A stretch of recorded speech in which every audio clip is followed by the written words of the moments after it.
Арыбаңыз кадырман телекөрүүчүм, назарыңыздарда бир китептин баяны рубрикасы. Британ университетинин изилдөөсү көрсөткөндөй, китеп окуу стресс менен күрөшүүнүн эң натыйжалуу ыкмасы. Ал эми медитацияда музыка угуудан дагы натыйжалуураак.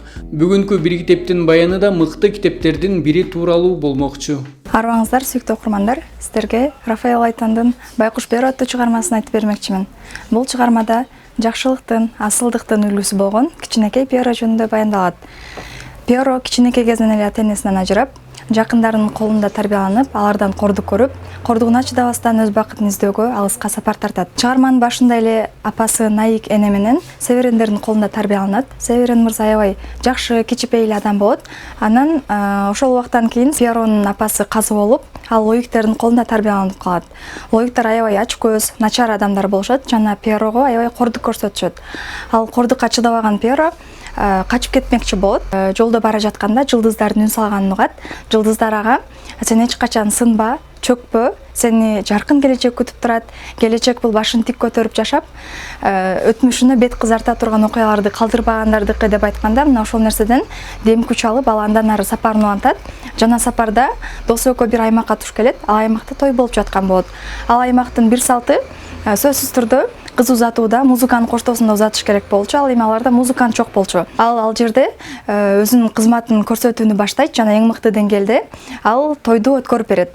Ага ыраазы болгон эл өз сыйлыгын беришет жана ал сыйлыгын алган соң сапарын улантат. Аталган чыгармада 1 жашында атасынан ажыраган Перо энеси менен жалгыз калат. Жолдошу каза болгон Наик айым айылга жаңы көчүп келген Северендердин үйүндө кызматчы болуп иштеп баштайт. Ал эми Перо Северендин кызы Калетто менен жакын достошуп кетет.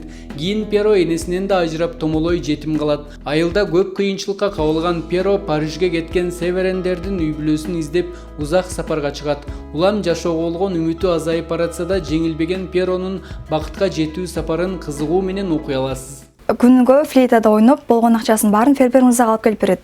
Күндөрдүн бир күнүндө акчасы ченемге жетпей калгандыктан ал аябай кордук көрсөтүүнү баштайт фермер мырза. Ага кордугуна чыдабаган Перо андан ары сапарын улантып качмакчы болот жана качып бара жатып өтө чоң бир сарайга туш келет. Ал жерде балдар баатысы болуп жаткан болот. Балдар ойноп, бийлеп, аспаптарда чертип жатышкан болот жана ал жерде Калетта дагы бар болчу. Калетта айыкпас дартка чалдыгып төшөктө жатып калган болчу. Ал оорусунун бир гана дабасы кубанычтуу бир күтүлбөгөн окуяга туш келиш керек болчу. Ал эми Перо дагы флейтада ойноп баштаганда анын добушун уккан соң Калетта дагы чуркап ошол добуш чыккан жакка чуркап жөнөйт жана Перону көрөр замат дароо оорусунан айыга түшөт.